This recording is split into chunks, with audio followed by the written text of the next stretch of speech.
और अधिक सत्संग सुनने के लिए हमारे चैनल को सब्सक्राइब करें तथा घंटी जैसे बटन को भी दबाएं और ऑल का ऑप्शन चुनें।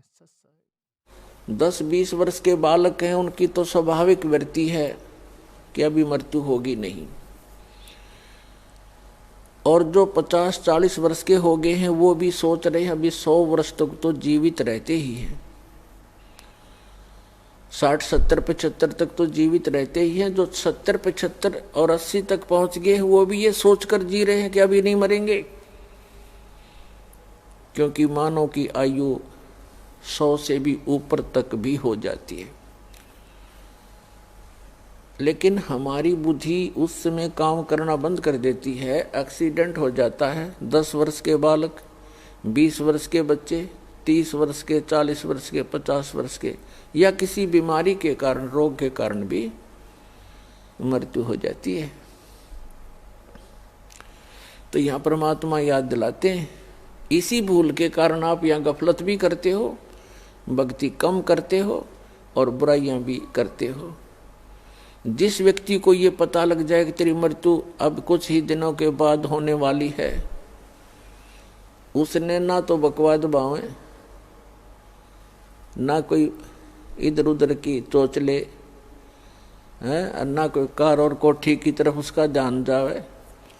तो इस प्रकार एक भक्त की वृत्ति परमात्मा और परमात्मा के ज्ञान पर लगी रहे तो बहुत सी बुराइयों से बचेगा, भक्ति ठीक करता रहेगा। और ये सत्य है। परमात्मा कहते हैं कि साथी हमारे चले गए, और अपने ऊपर ही उदाहरण दे रहे हैं परमात्मा कबीर भगवान के, साथी हमारे चले गए और हम भी चालनहार, कोई कागज में बाकी रह रही तात लागरी वार। पुण्यात्मा, आप बहुत से उदाहरण देखते हो, प्रत्येक को पता है इस बात का कि एक फलाना व्यक्ति था, पूरा उसका संपन्न परिवार था और अभी आयु भी 50 वर्ष की भी नहीं हुई थी, मृत्यु होगी, और उसकी उमंगें पता नहीं कितनी होंगी, ये करूँगा वो करूँगा, अभी ये करना शेष है, ये करना शेष है। एक मुख्यमंत्री आंध्र प्रदेश का, एक मुख्यमंत्री अरुणाचल प्रदेश के, और एक पूरा का पूरा कैबिनेट यानी पूरा मंत्रिमंडल जिसमें 95 मंत्री और MP थे, पोलैंड देश के, अपनी जहाज से जा रहे थे, कोई हेलीकॉप्टर से जा रहा था और दुर्घटनाग्रस्त हो गए। उनकी कितनी आशाएं थी, उन्होंने पता नहीं कहाँ कहाँ पार्टियां अटेंड करनी थी, उनके स्वागत के लिए बहुत से उनके मित्र हार लिए खड़े थे गले में डालने के लिए, और उनके गले की हार फिर मौत बन गई। तो यहां परमात्मा कबीर जी कहते हैं, मौत भूल गया बावड़े तन अचरज किया कौन, वो जाने का दिन तू भूल चुका है। मौत विसारी बावरे अचरज किया कौन, और ये तन माटी में मिल जाएगा जो आटे में लौन। तो पुण्यात्मा, परमात्मा हमें याद दिलाते हैं कि साथी हमारे चले गए। आपके बहुत से मित्र या कोई रिश्तेदार या वैसे देखने में आते हैं, वो सब जा रहे हैं, तो आप भी जाने वाले हो। कबीर साहब कहते हैं आप भी जाने वाले हो, कोई कागज में बाकी रह रही है, यानी कोई शेष आयु है आपकी, और जिस दिन वो कागज पूर्ति हो जाएगी, यानी आपका आयु का समय पूरा हो जाएगा, तो तुरंत चले जाओगे, चाहे कितना ही आवश्यक कार्य आपका शेष रह गया हो। क्योंकि जिसको आपने अति आवश्यक कार्य मान रखा है, उससे भी एक आवश्यक कार्य है परमात्मा की भक्ति, सेवा, सिमरन, गुरु की तलाश। वो आप नहीं करते हो तो परमात्मा आपके इन अनिवार्य कार्यों को महत्व नहीं देते,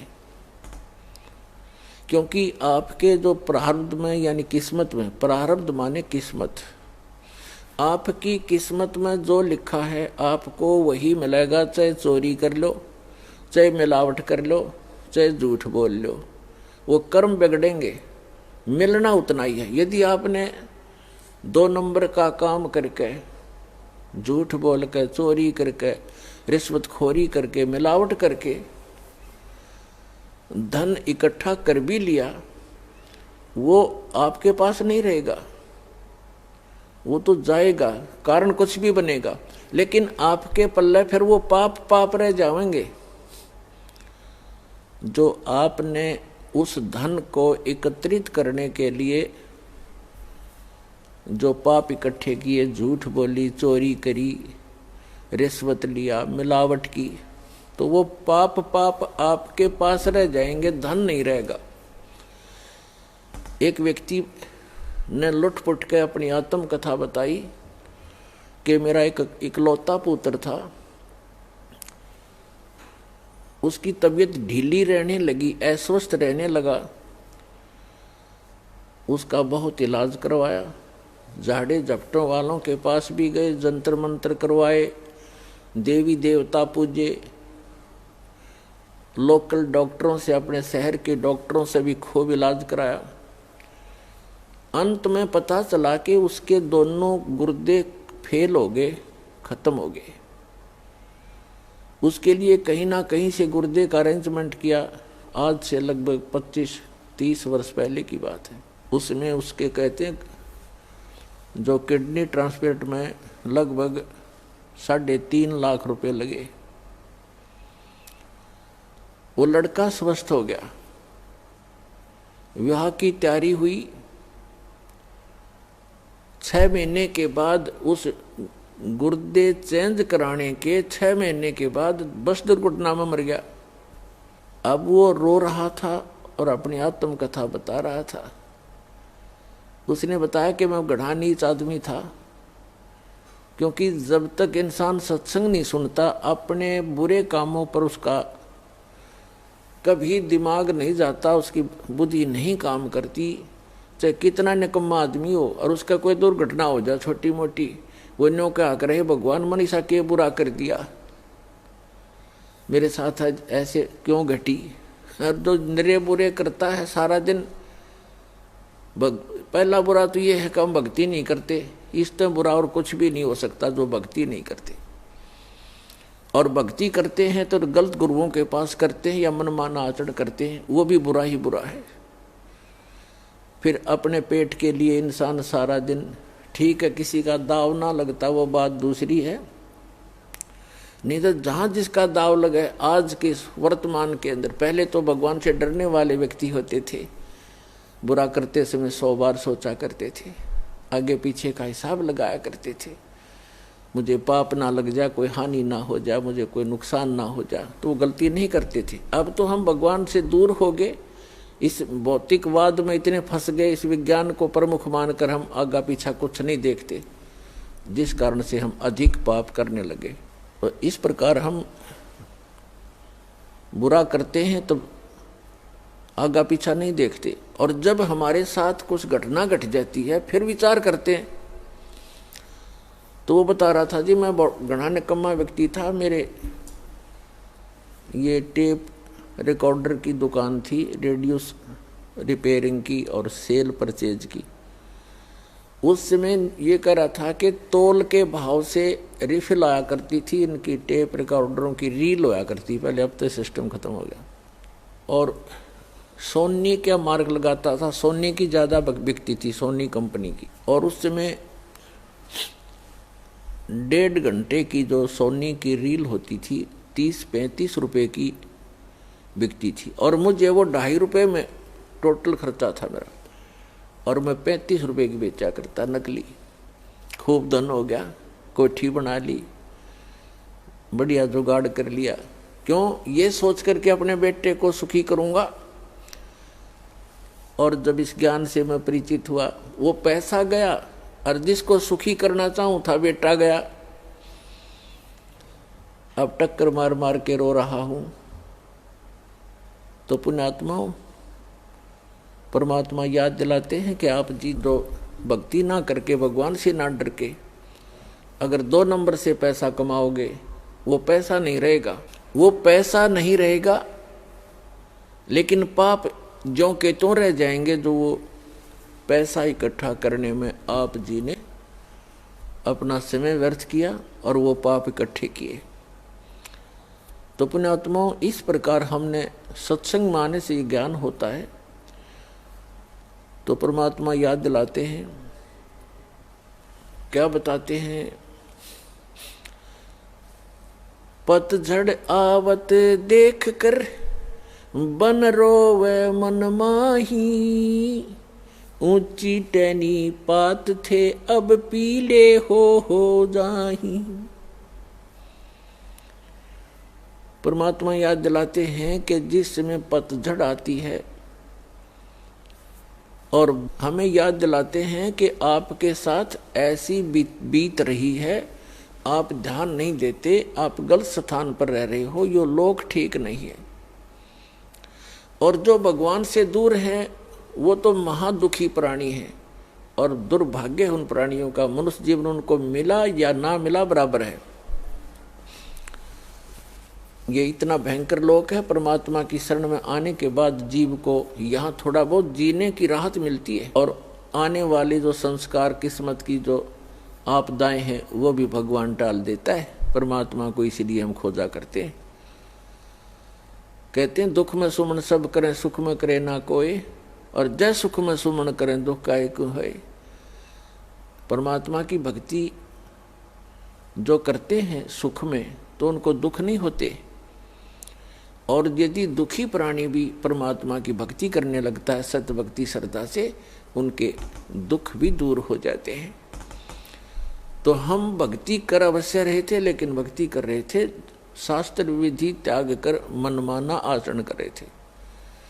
श्रीमद् भगवद गीता अध्याय नंबर 16 के श्लोक नंबर 23 में कहा कि अर्जुन, जो शास्त्र विधि को त्याग कर मनमाना आचरण करते हैं, उनको न तो सुख होता है, और न उनकी गति होती है, और न ही उनकी कोई सिद्धि प्राप्त होती है, अर्थात यूजलेस, व्यर्थ। 16वें अध्याय के 24वें श्लोक में तुरंत कहा कि अर्जुन, इससे तेरे लिए कर्तव्य और अकर्तव्य की दृष्टि में शास्त्र ही प्रमाण है। किसी अन्य व्यक्ति की दंत कथा के आधार से तू अपनी भक्ति पर मत लगना। जो हमारे सदग्रंथ बताते हैं उन्हीं को आधार मानना। तो पुण्यात्माओं, हमारे जैसे आप जी का हमारा जन्म पवित्र हिंदू धर्म में हुआ। हमारे हिंदू धर्म के जो धर्म गुरु टीचर थे हमारे, वही हमारे सिलेबस से परिचित नहीं थे, तो हमें वो शास्त्र अनुकूल साधना बता नहीं सके, जिस कारण से हमारे पूर्वज प्रेत बने, पशु योनियों में चले गए। अब उनके लिए यत्न बनाते हैं, बाद में श्राद्ध निकाल दो, ऐसे कर दो, वैसे कर दो, तेरामी कर दो, वर्षी कर दो। फिर क्या होगा? वो चला गया जहाँ जाना था, पीछे पापड़ बेल रहे हैं। तो ये शास्त्र विधि त्याग कर मनमाना आचरण था। तो पुण्यात्माओं, परमात्मा बताते हैं कि पतझड़ आवत देख कर बन रोवे मन माही, ऊंची टहनी पात थे इब पीले हो जाए। कहते हैं पात झड़नता ये कहे, सुन भई तरवर राय, अब के बिछुड़े नहीं मिले, ना जाने कहाँ गिराएंगे जाए। तरवर कहता पात से, सुनो पात एक बात, यहाँ की यह रीति है, एक आवत एक जात। अब परमात्मा हमें उदाहरण देना चाहते हैं कि जिस संसार में आप रह रहे हो ये एक वन है, और इसकी यहाँ की रीति क्या है कि एक आता है एक जाता है। जैसे वसंत ऋतु आती है, पतझड़ कहते हैं, जब पत्ते झड़ जाते हैं सब वृक्षों के, और फिर तुरंत कोपल फूट आती है, और कुछ देखते ही देखते कुछ दिनों में वो पत्ते बनकर लहरा रहे होते, फड़फड़ा रहे होते। एक वर्ष वो फड़फड़ा लेते हैं, फिर पीले होकर गिर जाते हैं, तुरंत नई कोपल फूट आती है और वो भी ऐसे ही गिर जाते हैं। तो यहाँ परमात्मा हम उदाहरण देना चाहते हैं कि संसार रूपी वन है और एक परिवार रूपी वृक्ष है और इसके सदस्य रूपी पत्ते ये झड़ पीले हो यानी बूढ़े हो करके या रोगी होकर मरते जा रहे हैं, दुर्घटना से समाप्त हो रहे हैं। कहते हैं पतझड़ आवत देख कर बन रोवे मन माही, ऊंची टहनी पात थे वह पीले हो जाही। अब जैसे वृद्ध हो गए जो भक्त, जो व्यक्ति, उनके सफेद बाल हो गए, ये हमारे की तरह। अब इनको ये सूचना मिल गई है कि तुम्हारी टिकट कभी भी कट सकती है, चालन की तैयारी करो।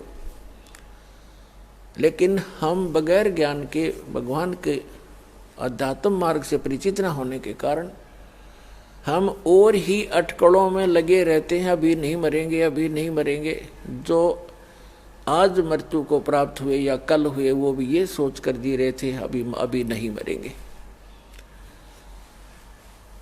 इस भूल को सत्संग में मिटाया जाता है, दृढ़ निश्चय कराया जाता है। अब क्या बताते हैं परमात्मा कि पतझड़ के अंदर पीले पत्ते, पहले वाले पत्ते पीले होकर टूट टूट कर गिर जाते हैं। कहते पात झड़नता ये कहे सुन भई तरवर राय, अब के बिछड़े नहीं मिले ना जाने कहाँ गिरेंगे जाए। जैसे किसी परिवार का कोई सदस्य मृत्यु को प्राप्त हो रहा है, उसको ये पता लग गया कि तेरी मृत्यु डेफिनेट है, कोई ऐसा असाध्य रोग है और डॉक्टरों ने भी बता दिया है कि तू 2 महीने 20 दिन का मेहमान है। तो उस समय उस व्यक्ति की स्थिति देखो।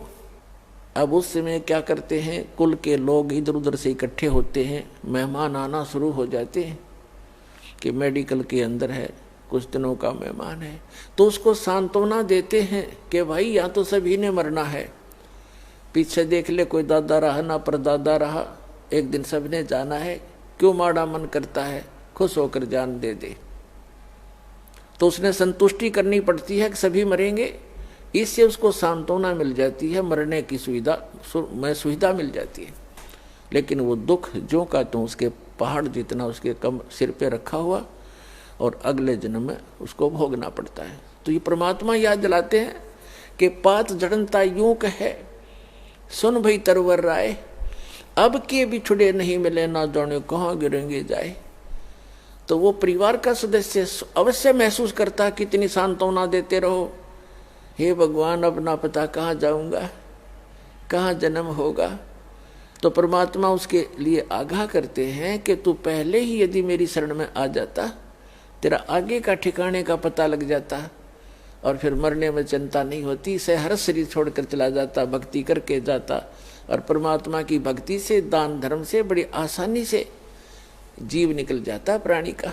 नहीं तो भक्तिहीन प्राणी भुगत का मरता है, टट्टी पेशाब निकल जाती है, बुरा हाल होता है, यम के दूत दिखने लग जाते हैं, कई दिन पहले भयभीत होना शुरू हो जाता है। तो यहाँ बताते हैं परमात्मा के जीवित जग में जूती पड़े फिर जम तोड़े छाती, या यहीं पर दुर्गति शुरू हो जाएगी आपकी और फिर आगे यम के दूत वहाँ पिटाई करेंगे। उसके लिए भगवान बताते हैं कि फिर कुल के लोग ऐसे सांत्वना देते हैं जैसे पात जड़नता यूं कहे सुन भई तरवर राय, यानी वृक्ष को कहता है पत्ता कि अब के बिछड़े हम नहीं मिले ना जाने कहाँ गिरेंगे जाए। और तरवर कहता पात से, पेड़ कहता उस पत्ते से, मान लो कि तरवर कहता पात से, सुनो पात एक बात, यहाँ की यह है रीति है, एक आवत एक जात। दादाजी की टिकट कटन होगी, पोता पैदा हो गया, 20-30 साल 50 वर्ष में पोते की टिकट कट जाएगी, उसका पोता आ जाएगा। तो परमात्मा कहते यहाँ की यह रीति है, एक आवे और एक जात। तो परमात्मा आपको याद दिलाते हैं, कबीर ये तन जावेगा सके तो ठाहर ला, एक सेवा कर सतगुर की भाई गोविंद के गुण गा। अब जैसे पुराने समय में हमने देखे पुराने पुराने कच्चे मकान हुआ करते थे और उसमें कड़ी और सैतीर होते थे, वुडन बीम, वुडन बैटन, और उनमें से कोई सतीर में क्रैक आ जाता था तो पूरी की पूरी छत गिरने के चांसेस हो जाते थे। तो क्या करते थे, उसके नीचे एक बल्ली लगा देते थे मोटी सी, नीचे थोड़ा उसका बेस सा बना करके ईंट आट रख के पक्की, और नीचे उसका बल्ली लगा देते थे। उसको ठाहर बोलते थे, ठाहर यानी सपोर्ट। तो वो ठाहर लगाकर मनमाना 20-30 वर्ष तक उस मकान को चला लेते थे, नहीं तो उसी दिन गिर जाता जब वो ठाहर ना लगाते। तो परमात्मा कहते हैं, हमें संदेश देते हैं और संकेत देते हैं, कबीर ये तन जावेगा जिस दिन आपका निर्धारित समय है जाने का। यदि आप कबीर परमेश्वर की शरण में नहीं आए हो तो आप निश्चित मरोगे उस दिन। कबीर ये तन जाएगा, सके तो ठाहर ला, ठाहर माने वो सपोर्ट, और वो सपोर्ट क्या बताई है, एक सेवा कर सतगुरु की और गोविंद के गुण गा, परम पिता का भक्ति कर सतगुरु की शरण में आके। कबीर ये तन जावेगा, सके तो ठाहर ला, और एक सेवा कर सतगुरु की और गोविंद के गुण गा। इस यदि आप यहाँ कुछ दिन जीना भी चाहते हो, और जीने का उद्देश्य यहाँ बकवादों के लिए नहीं, आपको एक्सटेंशन मिलेगी। यदि आप भक्ति उद्देश्य से आत्मा से पुकार करते हो परमात्मा से, तो कहते हैं फिर आपको एक्सटेंशन मिल जाएगी, वो ठाहर लग जाएगी इस सत भक्ति की सतगुरु शरण में आने से। इसका विकल्प भी बता दिया परमात्मा ने, अल्टरनेट बताया है कि इस आयु को भी आप एक्सटेंड कर सकते हो। अपने आत्मा हमारे सदग्रंथ जो है ये अनमोल रतन है, और हमारे धर्मगुरु इनको समझ नहीं सके, जिस कारण से वो आप भी अपना जीवन नाश कर गए और साथ में हमारे दादे परदादा ने ले डूबे, क्योंकि वो संस्कृत भाषा गणी जानते थे, काशी विद्यापीठ पढ़ाया करते थे। आम भोली जनता ने न्यू सोच लिया ये गुरुजी बड़ी संस्कृत फटाफट बोल रहे, फराटेदार, ये बड़े विद्वान होंगे। पुण्यात्माओं, भाषा से विद्वान का कोई मेल नहीं है। मान लीजिए कोई एक भाषा में विद्वान है, इंग्लिश खूब बोलता है, उसने पंजाबी ना आती, बताओ क्या फेल हो, तो विद्वान कहाँ रहा है फिर? तो विद्वान वो है, भाषा उसकी जैसी है, लेकिन ज्ञान कंप्लीट हो उसको, स्पिरिचुअल नॉलेज, वो विद्वान होता है। और भाषा का काम तो अपने विचारों को दूसरे तक पहुंचाने का होता है। अब जैसे कई कहते हैं भाई प्रोनाउंसिएशन ठीक नहीं, ऐसा ठीक नहीं, वैसा ठीक नहीं आपके गुरुजी का, ये तो बकवादी आदमियों की बात होती है। ये तो वो व्यक्ति सोचते हैं जिनका पूर्व जन्म का संस्कार ठीक है, ज्ञान से परिचित नहीं, क्योंकि ज्ञान से परिचित प्राणी ये बकवाद नहीं बोला करता है।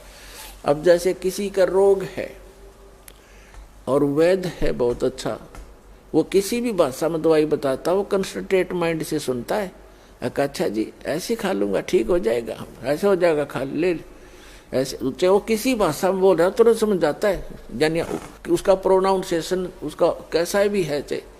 तो पुण्यात्माओं, जिनको मोक्ष कराना है इन बकवादों में नहीं चलना चाहिए, क्योंकि हमारे परमात्मा कबीर जी वो विद्वान थे, वो खुद भगवान थे, और हमारे जो धर्मगुरु थे वो संस्कृत के ज्ञाता और व्याकरण के में प्रसिद्ध थे। वो व्याकरण की भक्ति पढ़ाया करते थे, दर्ड़ाया करते थे, और यही कहा करते कि कबीर साहब का प्रोनाउंसिएशन ठीक नहीं है, इसने बोलना भी ना आता, काहे का विद्वान होगा, वो तो भगवान था। वो यही भ्रम दूर करने के लिए आए थे कि इन बकवादों से भगवान का कोई लिंक नहीं है, कोई मेल नहीं है। परमात्मा पाने के लिए आत्मा निर्मल हो, मंत्र का जाप ठीक करते रहो, मर्यादा में रहो, और ज्ञान ग्रहण करो। किसी भी भाषा में उपलब्ध है वो ज्ञान होना चाहिए। अब जैसे परमात्मा कहते हैं, जैसे कुंभ कुमार का ऊपर चित्र अनूप, और वस्तु तामद है नी जैसे जल बिन कूप। एक बहुत सुंदर घड़ा मटका रखा है जग मिट्टी का, और उसके ऊपर बढ़िया चित्रकारी कर रखी है, और वस्तु उसमें है नहीं। और एक सिंपल सा घड़ा, उस पर चित्रकारी भी नहीं, और वो शीतल निर्मल जल से भरा हुआ है। तो के फूका चित्रकारी वाले ने जिसमें बालू रेत ठोक रखा, तो वो जिसके ऊपर कोई चित्रकारी नहीं और सिंपल सा है, खराब सा दिख रहा, उसमें निर्मल वस्तु है, पिए गट गट जान बचाई, तो वो है हमारे लिए पूज्य।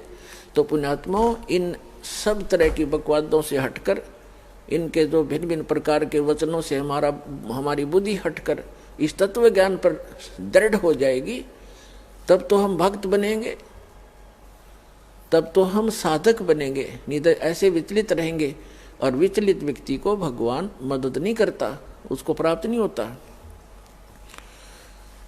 तो क्या बताते हैं, ये हमारे धर्म गुरु जो थे, ये हमारे सदग्रंथों से परिचित नहीं थे, और परमात्मा आए थे 600 वर्ष पहले स्वयं, क्योंकि वो आते ही रहते हैं, उसका विधान है। ऋग्वेद मंडल नंबर 9 सूक्त नंबर 86 मंत्र 26 और 27 में, ऋग्वेद मंडल नंबर 9 सूक्त 82 मंत्र 1, 2, 3 में, ऋग्वेद मंडल नंबर 9 सूक्त 54 मंत्र 3 में, ऋग्वेद मंडल नंबर 9 सूक्त 20 मंत्र 1 में, ऋग्वेद मंडल नंबर 9 सूक्त 94 मंत्र 1 में, ऋग्वेद मंडल नंबर 9 सूक्त 95 के मंत्र 2 में, ऋग्वेद मंडल नंबर 9 सूक्त 96 के मंत्र 16 से लेकर 20 में, और भी अनेक स्थानों पर ये प्रमाण है कि वो परमात्मा ऊपर के लोकों के सबसे ऊपर के लोक में रहता है। यानी प्रत्येक लोक में जो ऊपर के लोक हैं, जैसे सतलोक, अलखलोक, अगमलोक और अकैलोक, जिसे अनामी लोक भी कहते हैं, उन सब में परमात्मा भिन्न भिन्न रूपों में रहता है। प्रत्येक के सबसे अंतिम तीसरे पोर्शन में सबसे ऊपर के स्थान पर विराजमान है, और वहां से वो मनुष्य दृश्य है, सिंहासन पर विराजमान है, सिंहासन पर बैठा है, राजा के समान वहां पर सबको कंट्रोल करता है। सिर पे मुकुट है, सफेद छत्र है, और सफेद सिंहासन है उस परम पिता का, बहुत सुंदर। और वहां से चलकर आता है, किस लिए, किस उद्देश्य से आता है? तत्व ज्ञान देने के लिए आता है, अच्छी आत्माओं को मिलता है।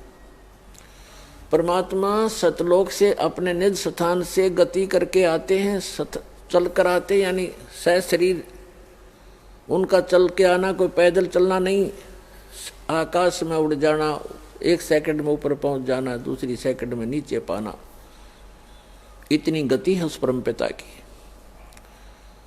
वो परमात्मा यहाँ अच्छी आत्माओं को मिलते हैं और उनको तत्व ज्ञान से परिचित कराते हैं, और अपने ज्ञान को भगवान खुद ही बता सकते हैं। बाकी से कितनी समाधि ला लो, कितना मेडिटेशन कर लो, कितना ज्ञान इकट्ठा कर लो, भगवान जो ज्ञान बताते हैं वही ज्ञान होता है, बाकी अज्ञान होता है। तो वो परमात्मा यहाँ आते हैं, अच्छी आत्माओं को मिलते हैं, प्रत्येक युग में आते हैं। क्या बताते हैं कबीर साहब? ये परम पुरुष हैं कबीर परमेश्वर जी। कबीर जी जो दुल्हा धानक काशी रूप में आए थे और 120 वर्ष रहे थे, और लोगों ने उनको कवि की संज्ञा देकर उनकी फाइल को बंद कर रखा था। ये पूर्ण परमात्मा हैं, अनंत कोट ब्रह्मांड के रचनहार हैं, हम सबके जनक हैं, हम सबके संकट का निवारण करने वाले भी यही भगवान है। ये प्रत्येक युग में आते हैं, और आप उसके बच्चे हो सभी, चींटी से लेकर हाथी, और राजा से लेकर एक प्रजा, रंक से लेकर धनवान, रिचमैन, ये सब उस परमात्मा के ही बच्चे हैं। और यहाँ सभी दुखी हैं। पुण्यात्माओं, यहाँ सुख नाम की चीज नहीं है। हमने झूठे सुख को सुख मान रखा है। एक दूसरे के दुख को देखकर अपने दुख को थोड़ा हल्का समझ करने सोचा बस हम सुखी हैं। जैसे एक व्यक्ति के 3 पुत्र थे, उनमें से एक की मृत्यु होगी और उसको इतना दुख था, बुरी तरह रो रहा था, ना कुछ खा रहा था ना पी रहा था। तो शोक व्यक्त करने के लिए रिलेटिव, रिश्तेदार, कुल के लोग, गांव नगर के लोग इकट्ठे होते हैं। उनमें से एक ऐसा व्यक्ति था जिसका एक ही पुत्र था और वही मृत्यु को प्राप्त हो चुका था कई वर्ष पूर्व। तो वो व्यक्ति जब वहां आया, अन्य व्यक्तियों ने कहा कि भाई जिसका 3 पुत्रों में से एक की मृत्यु हुई थी, उसको संबोधित करते हुए, सांत्वना देते हुए कहने लगे कि देखो इसकी तरफ देखकर जी ले, इसकी तरफ देखकर जी ले, इसका एक ही पुत्र था और उसकी मृत्यु होगी, इसने भी तो सब्र कर लिया। तो उसको राहत मिली, रोना बंद हो गया और ये सोच लिया तो शुक्र है भगवान, अच्छा मेरे तो 2 तो बच गए, इसका तो एक था बेचारे का, ये भी गया। तो फिर उसने शांति हुई, थोड़ा बहुत आहार भी किया। तो हमने क्या, वो पुत्र वापस आ गया? हम एक दूसरे को घना दुखी देखकर अपने थोड़े दुख को सुख मान रहे हैं।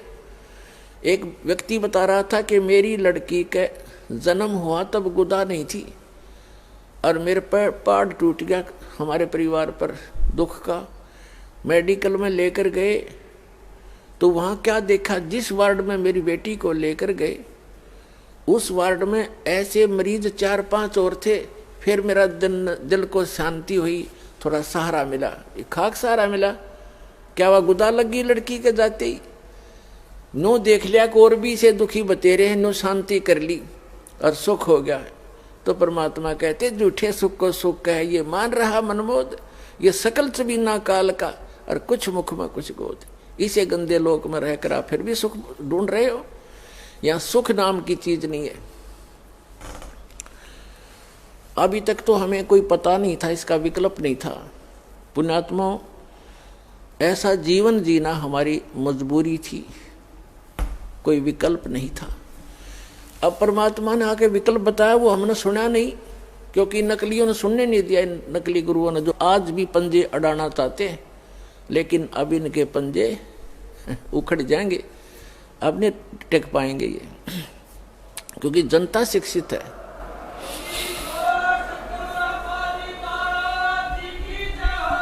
अब जो प्रसंग चल रहा है, परमात्मा कहते हैं झूठे सुख को सुख है, ये मान रहा मनमोद, ये सकल चबीना काल का कुछ मुख में कुछ गोद। तो वो हमारे पिता हैं कबीर परमेश्वर जी, वो हमारे लिए भटक रहे हैं। कबीर साहब कहते हैं मैं रो तू सृष्टि को, और ये सृष्टि रो मोहे।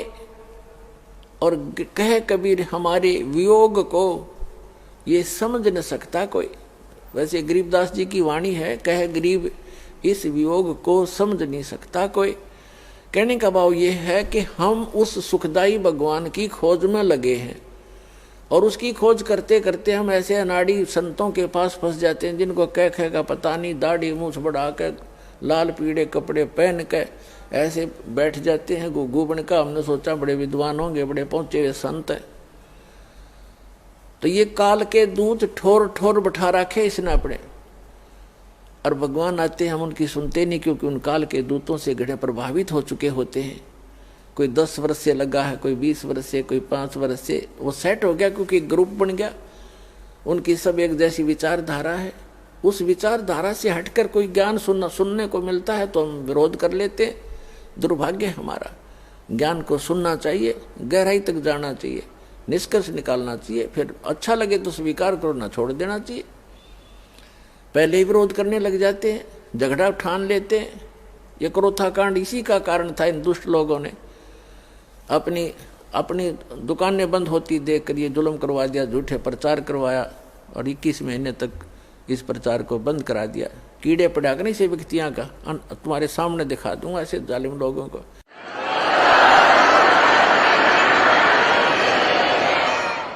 अपने चंदा इकट्ठा करने के चक्कर में उन जनता से कोई लेना देना नहीं, कोई भाड़ में जाओ। और एक परमार्श का काम शुरू होता है, परमात्मा ने आके शुरू किया था।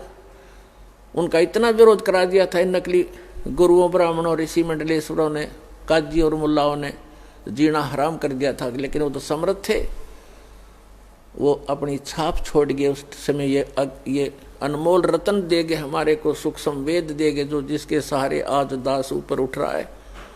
और इसके विषय में बताया है कि और ज्ञान सब ज्ञान डी, कबीर ज्ञान सो ज्ञान, और जैसे घोड़ा तोब कायब करता चले मैदान।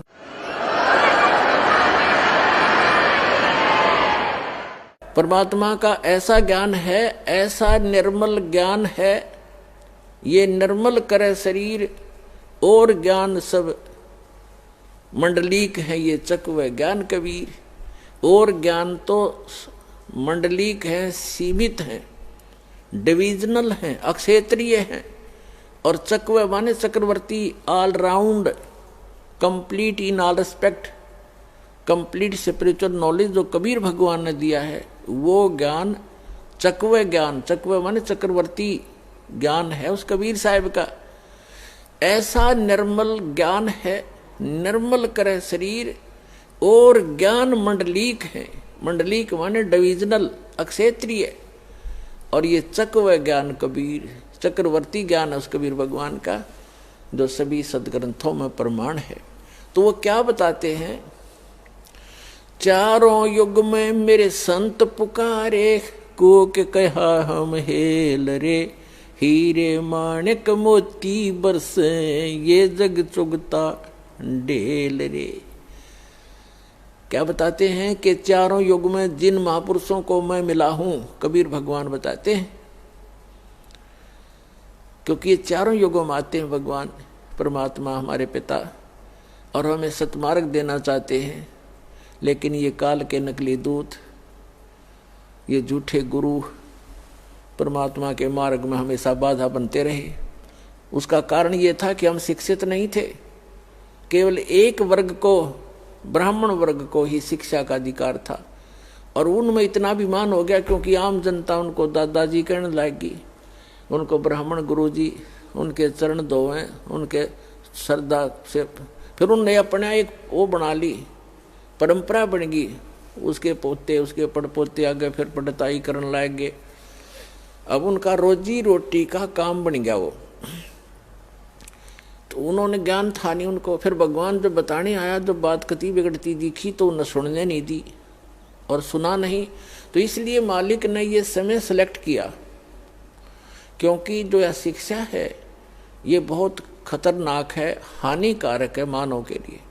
इसमें आदमी बेईमान बनता है, निर्लज्ज बन जाता है। आप देख रहे हो, अब थोड़ी सी शिक्षा होगी, ठीक से नौकरियां मिल गई हैं, और बकवाद करने लग गए। फिल्मों में देखो कैसे बेहुदे पढ़ाने लगे हैं, और चतुरता इतनी आ गई, भाई का भाई से प्यार रहा नहीं, माँ बेटे में आपस में खेचा तानी, बाप बेटे में खेचा तानी, भाई बहनों के मुकदमे कोर्टों में धक्के खा रहे। या चतुरता और अभिमान लाती है ये शिक्षा। इसलिए भगवान ने इसको टच नहीं होने दिया अपनी प्यारी आत्माओं तक। लेकिन अब कंपलसरी था, एक बार तो इससे बिगड़ेंगे, ये पता था मालिक को, बिगड़ेंगे, सुधार लूंगा, क्योंकि मेरी आत्मा है, परमात्मा के लिए भटक रही है, इनको ज्ञान होगा, फिर सुधर जल्दी जाएंगे, बेशक बिगड़ गए। लेकिन ऐसे उपकरण बनवा दिए दाता ने, इंटरनेट के system, television system, projector system, ये मनुष्य की सोच नहीं हो सकती। ये भूल जाना आपके, ये मनुष्य बना देगा। ये पहले ना बढ़ाए, मनुष्य 40 लाख वर्ष हो गए यही धक्के खाते ने। एक रेडू में, एक छोटी सी बैलगाड़ी में, और 6 खच्चर जोड़ के, ये घोड़े जोड़ के उसने घसीटे फिरा करते थे ईब तक। और अभी तक हमने देखा, किसान परिवार में जन्म था दास का, कोई ऐसा औजार नहीं था जो फसल को ढंग से समय पर निकाल ले। एक झाड़ बोझड़ा काट के, गेहूं को ऐसे डाल के, गेहूं को काट के उसको ऊपर बैलों समेत घुमाए जाया करते, 1 महीने में जाकर सेट होते थे। 100 मन गेहूं मुश्किल से निकलते थे। अरे 100 मन गेहूं काट दिए घंटे में, कट कट कट कट वो मशीन चल पड़ी। तो कहने का भाव ये है कि परमात्मा ने इसको कलयुग नाम दिया है। इसमें मशीनरी से काम चलेगा, या मशीनरी भगवान ने दिमाग दिया जीव को। पहले ये मनुष्य यही थे, हमसे तो घने अच्छे अच्छे थे, नेक व्यक्ति थे। पहले का इतिहास देखें तो कितने निर्मल आत्मा के व्यक्ति थे। तो कहने का भाव यह है, परमात्मा ने अब शिक्षा देना अनिवार्य समझा, और अब शिक्षा पाकर को छोटी सी पोस्ट बन गई, कोई IAS IPS या कोई मंत्री MLA बन गया या कोई जज बन गया। अब धरती तोल रखी सबने, सुनते नहीं, अपने से बड़ा किसी समझते नहीं।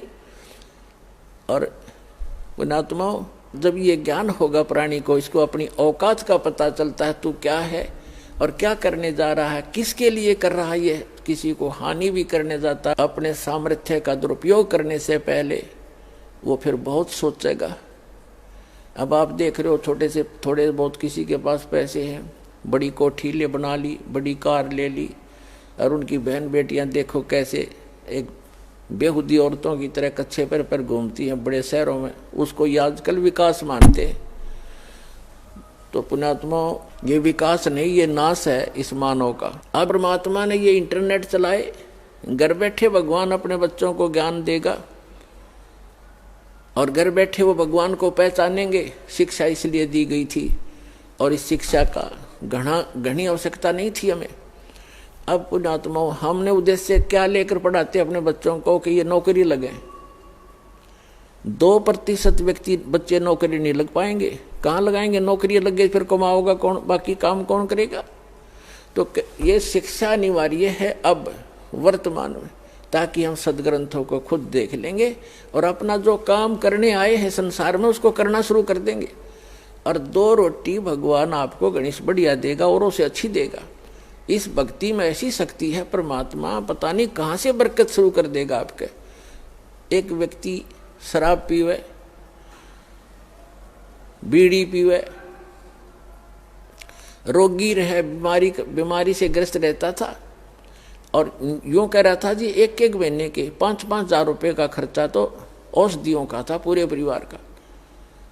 और शराब पीता वो न्यारी, एक आधा सदस्य शराब भी पीता।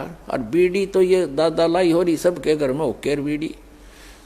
अब परमात्मा ने दया करी, क्योंकि यहाँ आने वाले व्यक्ति को सबसे पहले ये बुराई छुटवाई जाती है जो मनुष्य के योग्य नहीं है, ये तो राक्षसों का आहार था। उस बीड़ी शराब तम्बाकू व्यसन जो करते थे वो पैसा बच गया और फिर डॉक्टरों के जाया करते थे बुराई बीमारी के कारण।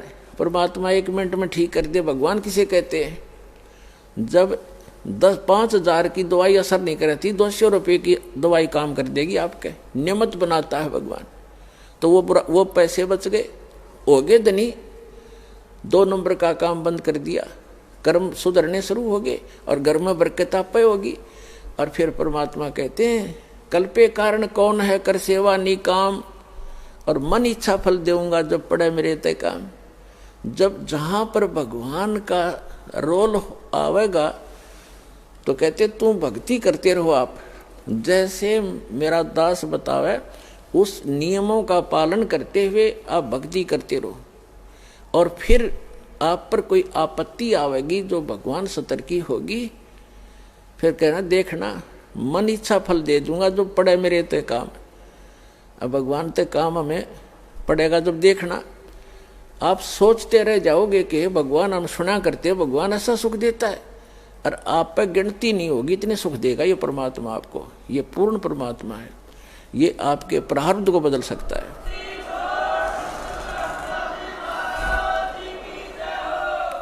तो क्या बताते हैं परमात्मा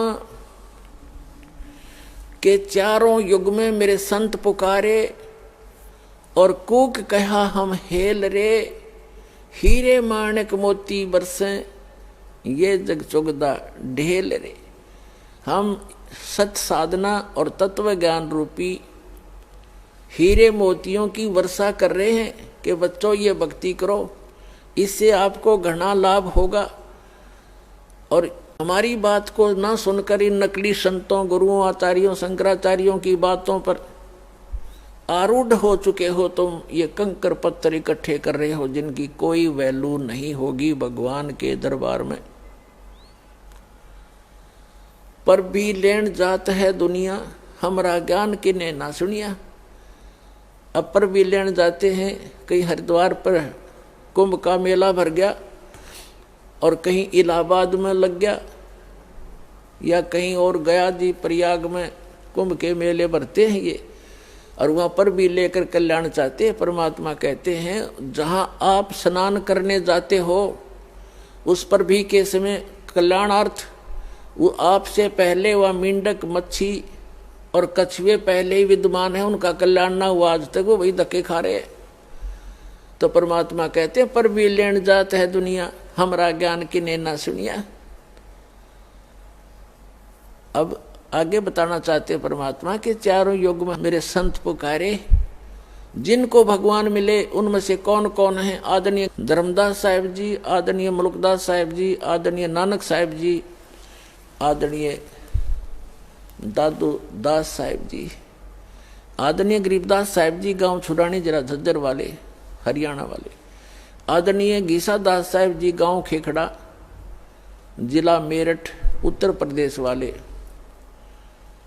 और आदरणीय स्वामी रामानंद जी काशी वाले, इनको परमात्मा मिले, इस दास को मिले। और पुण्यात्मा उन्होंने क्या बताया आकर के? अभी आपको आज का जो सत्संग है, आज का जो समागम है, वो किस उपलक्ष्य में है? दास अभी तक ये भूमिका ही बना रहा था। आज के सत्संग को आगे बढ़ाने के लिए आज का जो समागम है ये इस उपलक्ष्य में है कि इस जैसे फाल्गुन सुदी द्वादशी, फाल्गुन मास के उतरते की चांदनी द्वादशी दवास को दिन के लगभग 10 बजे वो परमात्मा अपने विधान अनुसार अच्छी आत्माओं को मिलते ही हैं, उनका विधान है ये, उस परम पिता का वेदों में प्रमाण है ये। वो परमात्मा अपने सतलोक से चलकर आए जो काशी में धानक रूप में रहा करते थे, 120 वर्ष रहे थे, सहशरीर आए थे, मालिक के कमल के फूल पर प्रकट हुए थे कबीर भगवान, वो परम अक्षर ब्रह्म सत्य पुरुष एक शिशु रूप धारण करके काशी शहर के बाहर एक सरोवर में कमल के फूल के ऊपर आके विराजमान हुए थे, नवजात शिशु का रूप धारण करके। एक नीरू नीमा नाम के निसंतान व्यक्ति थे, पति पत्नी थे, वो स्नानार्थ गए थे, उस तालाब पर प्रतिदिन जाया करते थे, और वहाँ वो परमात्मा स्वयं बालक रूप में मिले, वो बड़े खुश हुए। और उसका प्रत्यक्ष दृष्टा थे एक अष्टानंद नाम के ऋषि, ये देख रहे थे कि आकाश से प्रकाश का गोला आया, जबरदस्त बहुत ज़्यादा तेज था उसका, और अष्टानंद जी की आंखें एकदम बंद होगी, बंद होकर खुली। जब आंखें बंद हुई तो उसने क्या देखा कि कोई बालक है, जैसे सूर्य की तरफ आप कभी नजर दृष्टि करते हो तो आपकी आंखें उस तेज को सहन नहीं कर सकती, आप एकदम बंद कर लेते हो या साइड में करते हो, तो क्या देखते हो कि सूर्य का प्रकाश रहित आकार का गोला सा आपको दिखाई देता है, गोलाकार दिखाई देता है, वो प्रकाश रहित होता है उसका, और उसका आकार दिखता है। ऐसे ही ज्यों ही उसने उस प्रकाश का गोला जो बहुत दूर देखा था ऊपर से आता हुआ बड़ी स्पीड से, जैसे तारा सा टूटता है, अष्टानंद ऋषि की आंखें बंद हो गई। आंखें बंद होते ही उसने क्या देखा कि एक शिशु रूप दिखाई दिया, प्रकाश रहित आकार शिशु का। दोबारा आंखें खोली तो क्या देखा कि उस जिस सरोवर के ऊपर वो बैठा साधना करने की चेष्टा कर रहा था स्नान करके, उसी के एक कोने में जाकर वो प्रकाश सिमट गया। फिर अंधेरे में उसको कुछ नहीं देखा, क्योंकि सुबह सुबह ब्रह्म मुहूर्त का समय था। वो चला गया उठ के अपने गुरु जी के पास उसका संग का समाधान कराने के लिए कि आज मैंने ये क्या देखा गुरुवर। उनके गुरु जी थे स्वामी रामानंद जी।